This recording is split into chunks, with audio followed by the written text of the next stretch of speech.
Señoras y señores, muy buenas noches, bienvenidos a otra emisión de Grado 33. Qué bueno que estén allí otra vez. Vamos a comenzar nuestro programa de inmediato. El petróleo carga sobre su nombre la posibilidad de ser la llave mágica que potencie el desarrollo de un país y hasta el factor de bienestar de la humanidad.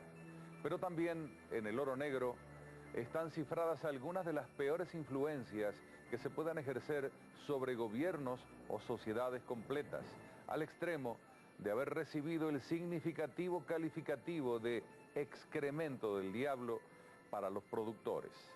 El petróleo se ha convertido en un arma de doble filo, por cuanto históricamente el desarrollo y aporte de bienestar a sus pueblos ha estado muy distante de lo que se pudiera pensar.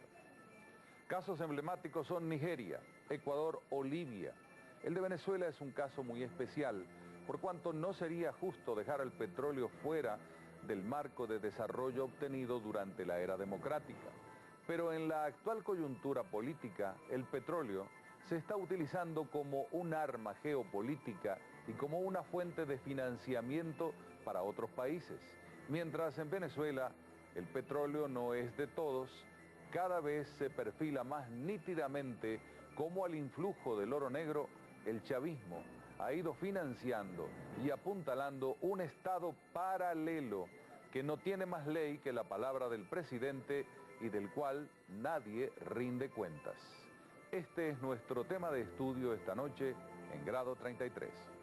Bueno, la pregunta más frecuente que se hace en los venezolanos es hasta cuándo va a disponer el teniente coronel de suficientes recursos para comprar voluntades tanto en Venezuela como en el exterior, para estatizar empresas, para ahogar al sector privado, y si va a haber suficiente petróleo. Bueno, es bueno aclarar que el petróleo a nivel mundial no está escaso. Muchos dicen que al nivel actual de consumo alcanza hasta para 40 años y que con las reservas probadas y con las reservas probables podríamos tener petróleo hasta 80 años a nivel mundial. A este momento Venezuela es un país que tiene 135.000 millones de barriles de petróleo de reservas probadas y vamos hacia la meta de que al final del año 2009 tengamos en nuestros libros 316.000 millones de barriles de petróleo, lo cual nos va a convertir con el país con mayores reservas probadas de petróleo a nivel mundial. Los precios del petróleo pueden determinar importantes beneficios económicos a corto plazo, pero también pueden convertirse en el fin de la era del petróleo a mediano plazo. En el mercado petrolero mundial, a partir de 2003 hasta el 2007, los precios del petróleo se triplicaron, pasando de un promedio de $25 el barril a $75 el barril. Eso le sirvió para tener aún más recursos. Y no contento con haber creado sistemas paralelos en educación, salud, vivienda, universidades, etc., también pasó a crear, a través de la modificación de la ley del Banco Central, pasó a crear lo que se llama el Fonden, que no es más que un banco central paralelo del presidente Chávez. Sin embargo, a partir de 2007, de mediados del 2007, el precio del petróleo, por una combinación muy compleja de distintos factores, empezó a crecer en forma acelerada y en menos de un año alcanzó el valor de casi $150 el barril. Una de las mayores perversiones que permite el petróleo es emplearlo en un proyecto político personal del presidente y no en un bien palpable y disfrutable por los venezolanos. Es indiscutible que una de las causas fundamentales de la estabilidad o mediana estabilidad que ha tenido el presidente Chávez en sus 9 años de gobierno tuvo que ver o tiene que ver con esta suerte inmensa de que a la mitad del periodo, aproximadamente después de 2003, 2004, el petróleo tomó un ciclo de alza fuertísimo que algunos esperaban no pasaría de 3, 4 años, que era lo usual, y por el contrario se ha sostenido hasta más o menos mayo de este año en una proporción, en números que han llegado a los $140 por barril. La cabeza visible de este Estado paralelo es PDVSA. Entonces, el Estado convencional educa, como dijimos, a través del Ministerio de Educación y las universidades, y PDVSA, a través del financiamiento Misión Rivas, Universidades Bolivarianas, también educa. En el caso de construye el Estado convencional con el Ministerio de Hábitat, Vivienda, y PDVSA con Petrocasa también construye vivienda. Y pudiéramos agregar que el Ministerio de Alimentación distribuye alimentos y PDVSA con PDVAL también realiza la misma función. Y en el caso de la salud también tenemos un Estado a través de Barrio Adentro, paralelo a lo que son los hospitales y todo el sector de salud y del Ministerio de Salud, que es lo que llamamos el Estado convencional. Sin embargo, los planes políticos están a punto de ver cómo merma el financiamiento petrolero por errores de producción y por las tendencias del mercado. En la capacidad de producción que tenía establecida la PDVSA meritocrática manejada como negocio, era que en el 2008 debíamos tener una capacidad de producción de 5.800.000 barriles por día. La realidad es que actualmente el ministro Rafael Ramírez acaba de anunciar que la capacidad de producción que alcanzaremos en el 2013 será de 4.800.000 barriles. O sea que en el 2013 vamos a tener una capacidad de producción 1 millón de barriles menos que lo que estaba establecido por la PDVSA gerencial. Y que la actual producción es de apenas 2.300.000 barriles. El mercado está avisando que quiere prescindir del petróleo. Entonces lo que tenemos que entender también es que a pesar de que el petróleo va a durar muchos años, no hay duda que por razones ambientales, por razones económicas, o sea que el precio alto, y por razones geopolíticas, hay una fuerte tendencia a ir sustituyendo gradualmente esta fuente de energía por fuentes de energía alternas. Cuando el candidato Obama dice que en 10 años va a ser independiente, Estados Unidos va a ser independiente del petróleo venezolano, eso no podemos tomarlo a la ligera. Recordemos que en una oportunidad el presidente Kennedy dijo, en 10 años pondremos un hombre en la luna y lo traeremos de regreso, y lo cumplieron. Entonces estas cosas no pueden tomarse así a la ligera tan fácilmente. Ese ingreso petrolero exorbitante en términos de lo que son las necesidades, las urgencias del país, y que bien utilizados hubieran significado para Venezuela la oportunidad de corregir, salir de los problemas básicos fundamentales a nivel macroeconómico, microeconómico, de infraestructura, salud, educación, seguridad, se ha traducido al contrario, en un recrudecimiento de los problemas nacionales, porque Chávez buena parte de esos recursos lo ha dirigido hacia el exterior, a crear esta alianza que según él sería la destinada a derrotar al imperialismo norteamericano, a resucitar el socialismo, restaurar el socialismo real y sobre todo a fraguarle su liderazgo continental y mundial, a efecto de que el continente y el mundo empiecen a fijarse en él como el nuevo Fidel Castro, el nuevo Mao Zedong, el nuevo Lenin, el hombre que vendía a restaurar las glorias perdidas del comunismo y el socialismo. Al regreso veremos en detalles cómo el petróleo se utiliza para consolidar un petroestado paralelo, pero sin controles y a la orden del jefe. Ya regresamos con más de Su Grado 33 luego de una pausa.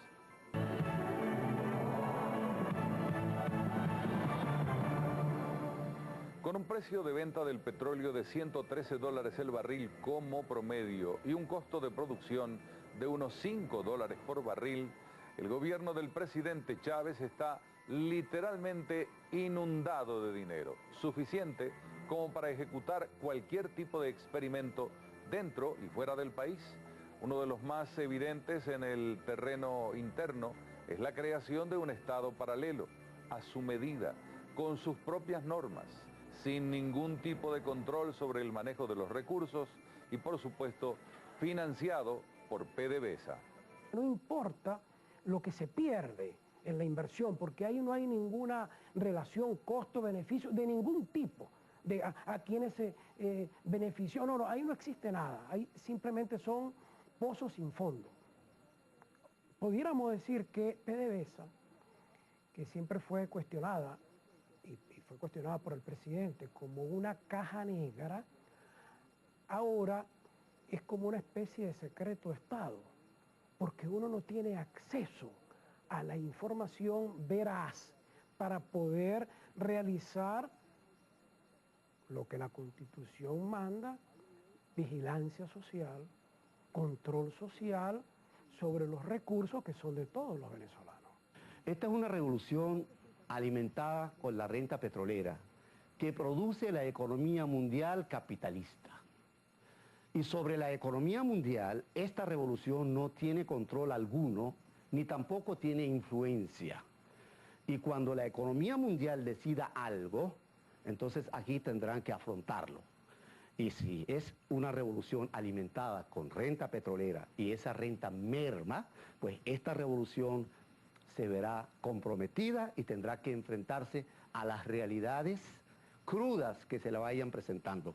Porque hasta ahora los revolucionarios de Venezuela y de América Latina que están con Chávez se han acostumbrado a tener bastante dinero. Cuando ese dinero empiece a fallar, yo creo que los comportamientos van a cambiar. Pero mientras ese cambio llega, lo cierto es que el régimen ha seguido avanzando en la creación de una estructura de un país paralelo que abarca salud, educación y hasta ejército, dependientes directamente del presidente de la República. Todo ello financiado por los altos precios petroleros. Después del paro petrolero del 2002-2003, los venezolanos empezamos a ver unas vallas y unas publicidades a nivel nacional que decían: Chávez es el pueblo.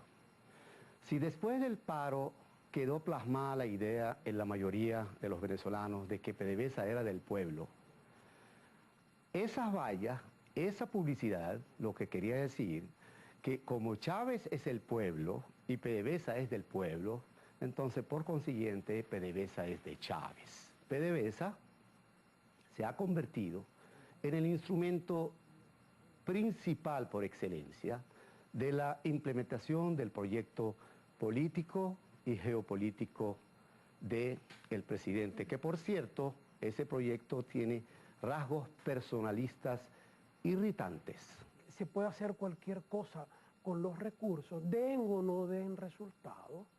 ¿Por qué? Porque no hay ningún tipo de control social. Por eso la corrupción no es como el presidente dice, que es como un producto del capitalismo. Lo ha repetido en varias oportunidades. La corrupción tiene que ver con ese estado paralelo que la revolución bolivariana ha ido creando, financiado, como dijimos, con la renta petrolera. Una de las características del Estado paralelo es la total ignorancia del público sobre los volúmenes de recursos que se manejan. No se sabe ni la cantidad, ni por supuesto el destino de ese dinero. Nadie sabe qué es lo que pasa dentro del Estado paralelo. Nadie sabe cuánto se gasta en el Estado paralelo. Solo lo sabe Hugo Chávez. Y Hugo Chávez quiere ese Estado paralelo porque quiere un Estado a su medida. Él no acepta regulaciones, él no acepta que las leyes lo controlen, ni siquiera que la Constitución lo controle. Y por lo tanto, él procedió a construir ese Estado para implementar sin protesta alguna, sin obstáculo alguno, el proyecto de él en Venezuela, y no solo en Venezuela, sino también tratar de hacerlo en América Latina.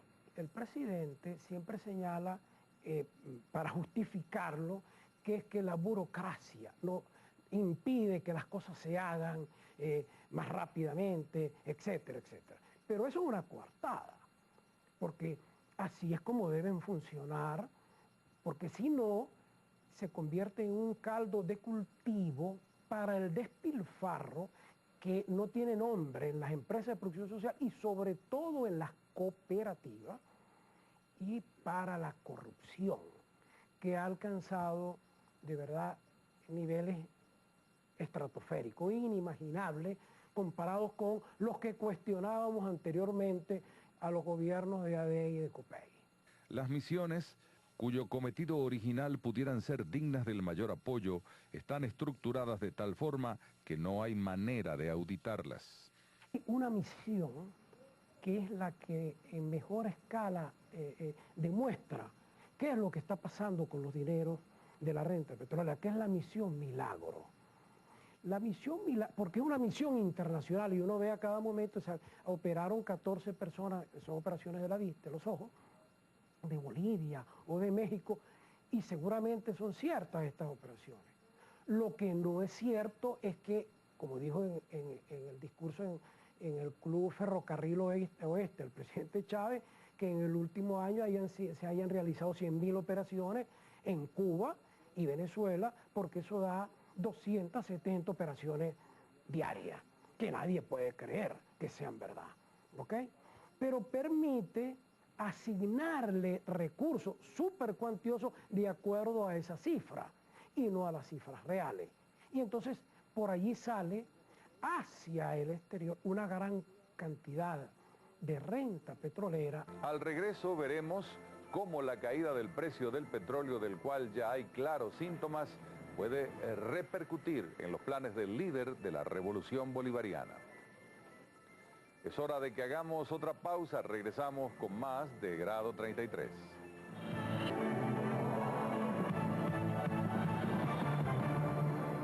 El Estado paralelo que el gobierno del presidente Chávez intenta crear necesita abundantes recursos, tanto para el proyecto interno como para el internacional.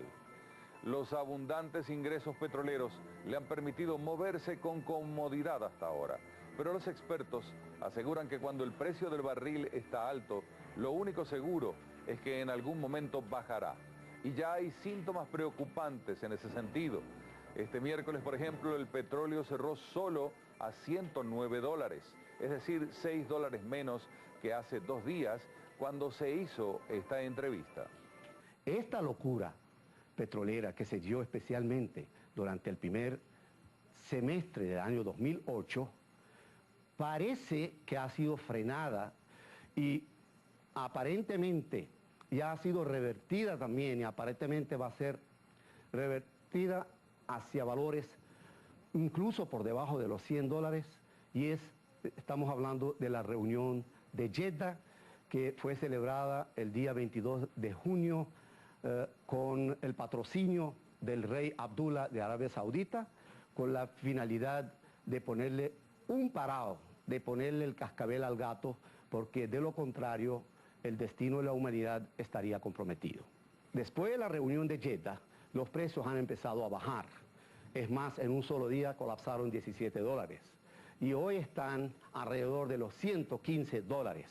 Y si los precios siguen bajando, yo creo que tanto el proyecto nacional como el proyecto regional, como el Estado paralelo de Hugo Chávez van a verse bastante comprometidos. El Estado convencional, que tiene presupuesto, que pasa por la Asamblea Nacional, está sometido a control. Está la Contraloría General de la República, las Contralorías, la Comisión de Contraloría de la propia Asamblea Nacional, las Contralorías regionales que lo hacen para las gobernaciones y para las alcaldías. Entonces ahí hay una fiscalización, ¿okay?, del uso de los recursos, o sea, de que hay que responder por la gestión pública.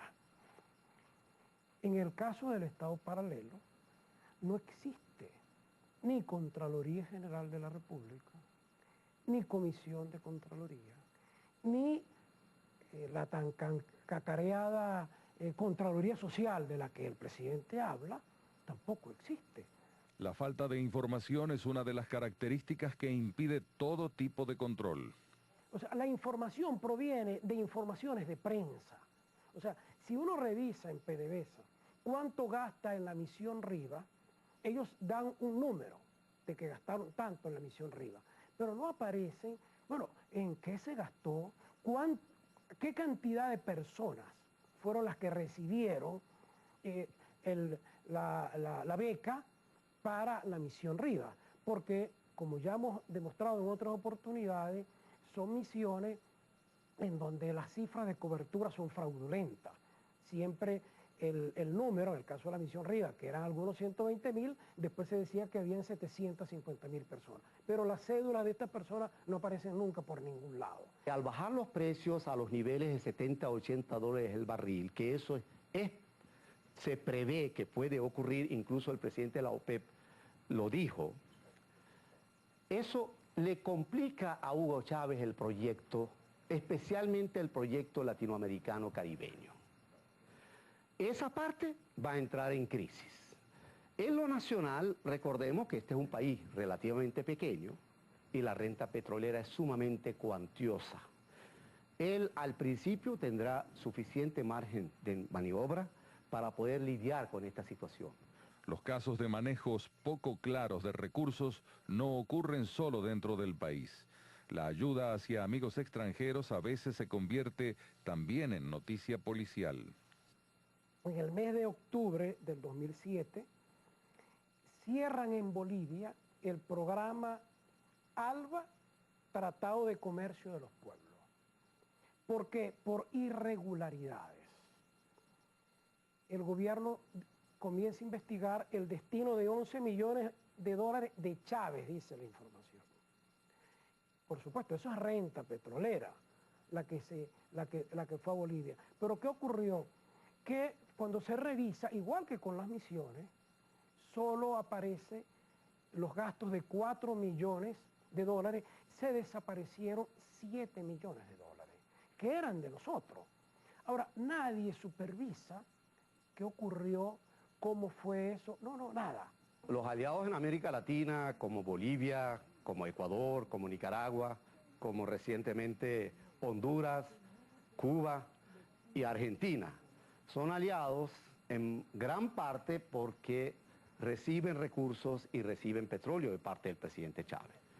Si ese precio del petróleo baja, en primer lugar esos países no se van a ver tan presionados como se vieron cuando el precio estaba en 150 dólares, debido a que de repente pueden manejar precios de 70 dólares y no tienen por qué someterse y arrodillarse ante el todopoderoso Hugo Chávez. Y segundo, porque él no va a tener con qué seguirlos subsidiando y seguirles dando recursos a ellos para implementar el socialismo del siglo XXI, entre comillas, en América Latina. Al regreso veremos hasta qué grado llega la dependencia de Venezuela en su producción petrolera. Nueva pausa, unos mensajes comerciales y regresamos de inmediato.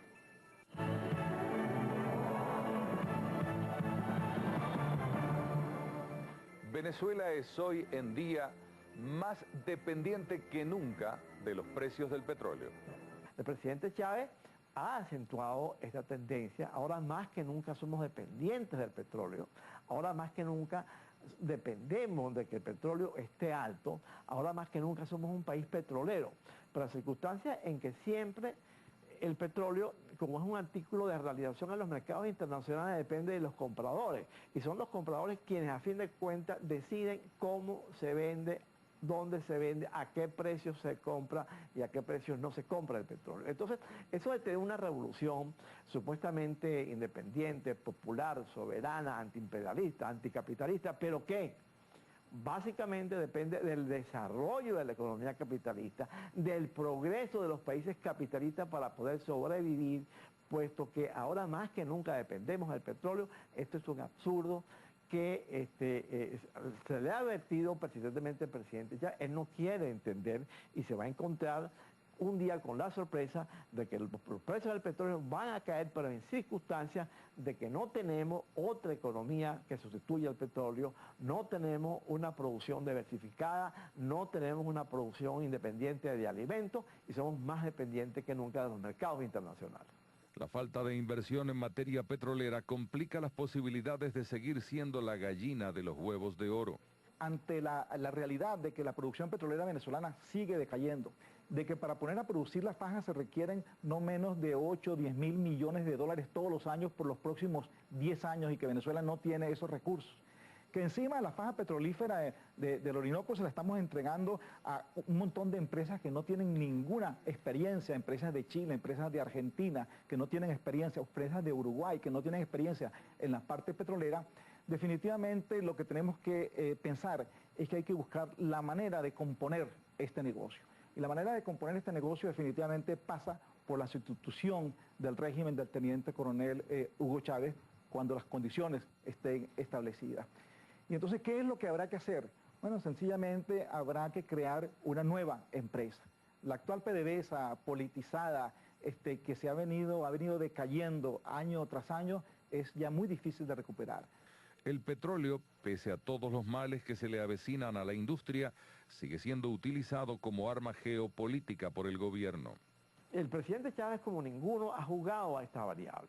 El presidente Chávez está usando, desde que tomó el poder, el petróleo como un arma política.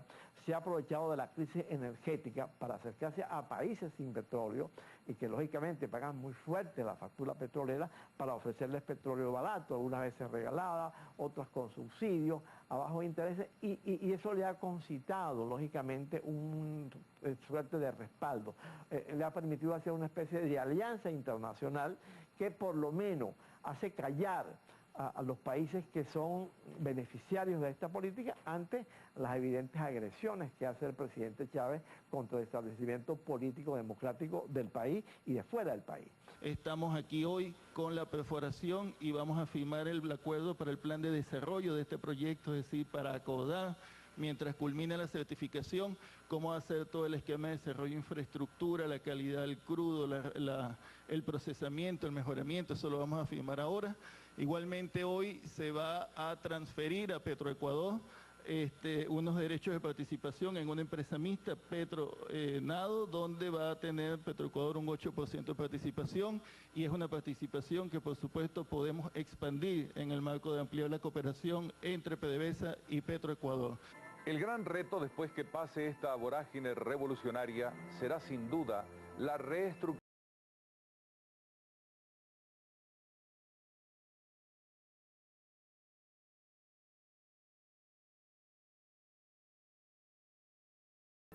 cómo manejar eficientemente el recurso humano de los que están actualmente en la PDVSA actual, y que va a haber que migrar gradualmente a la nueva empresa, desde luego aquellos que reúnan los méritos suficientes, que hay muchos, por cierto, ser conscientes con el personal que fue despedido y reconocer los derechos laborales. Habrá que crear un ente independiente de energía, habrá que crear una PDVSA, una nueva empresa más pequeña, verticalmente integrada, que esté más conectada con el sector productivo nacional, una PDVSA donde el accionista no esté representado únicamente por el ministro de Energía y Petróleo, sino que también estén los ministros de la Economía, que exista un representante de las universidades, que exista un representante del sector industrial, una junta directiva que no se meta en la parte operativa de las actividades petroleras, la creación de un ente independiente de energía que sirva de regulador, no solamente para las empresas estatal, como sería esa nueva empresa que definitivamente tiene que ser estatal, sino para ver cómo participa tanto empresas nacionales como empresas extranjeras en el desarrollo de esas fuentes de energía.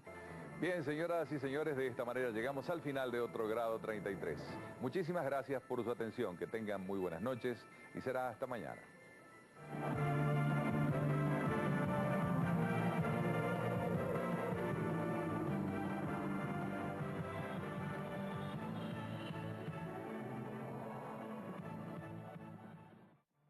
Venezuela tendrá uno de los mejores sistemas eléctricos del mundo.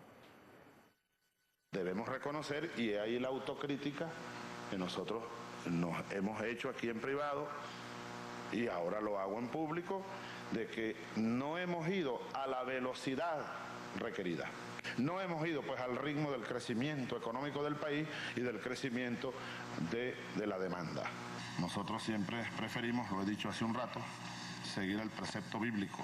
Antes de criticar la paja en el ojo ajeno, mírate la viga que tienes en el tuyo. Asumamos nuestra responsabilidad. Sin embargo, aclaró que no en 100%. Tengamos conciencia, ese es uno de los componentes del problema. Yo soy uno de los que ando por ahí, apaguen esa luz, apaguen ese bombillo.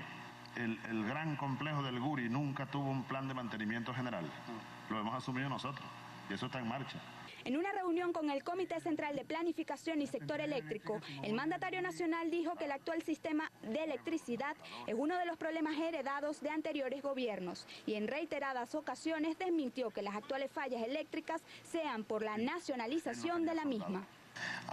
Que nos van a decir que ahora porque Chávez nacionalizó el sector eléctrico es que ahora comienzan las fallas. A mí me van a echar esos cuentos. Esa es la campaña. ¿O es el mascarón de proa de la campaña de los pitiyanquis? No, la electricidad de Caracas, eso era la maravilla. Y ahora llegó Chávez, la nacionalizó y empezaron las fallas. Adelantó que el gobierno ya inició en algunas regiones planes para la mejora eléctrica. En contacto directo con la planta de generación termoeléctrica Josefa Camejo en el estado Falcón, informó que actualmente se lleva a cabo un proyecto que garantizará por lo menos 20 años de electricidad segura para esta región. En compañía de Hipólito Izquierdo, presidente de la Corporación Eléctrica Nacional, señaló que se tienen un total de 874 pequeños y medianos proyectos a corto plazo para la distribución y mejoras de los circuitos en diferentes sectores de Venezuela, permitiendo dar un margen de seguridad de oferta por encima de la demanda. Hace varios años vamos a convertir a Venezuela en un modelo de eficiencia energética y pronto, desde 2008, 2009, 2010, 2011 tendremos el mejor sistema eléctrico, o uno de los mejores, no seamos tan pretenciosos, de los mejores sistemas eléctricos de este continente y del mundo. No hay revolución sin electricidad. No hay futuro, diría yo, no hay socialismo sin un buen sistema eléctrico. Isray Morales, Globovisión. Y fue aprobada en segunda discusión la ley de reordenamiento del mercado interno de combustibles líquidos por la Asamblea Nacional. El instrumento elimina a los intermediarios mayoristas y establece que el Estado puede intervenir a empresas de transporte de combustible. Tras la consulta con intermediarios y transportistas del combustible, el informe con las modificaciones fue aprobado por la mayoría evidente de los asambleístas. El artículo 2, que reserva al Estado la posibilidad de expropiar a quienes incurran en monopolio del transporte, fue el más debatido. Podemos salvó el voto. Esto es una ley confiscadora, como lo dice la ley, transporte, cabotaje, todo lo que tiene que ver con la distribución del combustible va a estar en manos del Estado. A Tascón, quien había mantenido una posición crítica ante la norma, le pareció positivo que se eliminara el mínimo de 5 gandolas para expropiar a un empresario. Las observaciones que nosotros teníamos en la primera discusión de esta ley, creo que con la consulta fueron subsanadas. Y la bancada oficialista argumentó. En términos generales, yo creo que hemos aprobado una ley que beneficia al país, que le permite al Estado venezolano garantizar el suministro de combustible en cualquier tipo de situaciones irregulares, tanto naturales como políticas o sociales.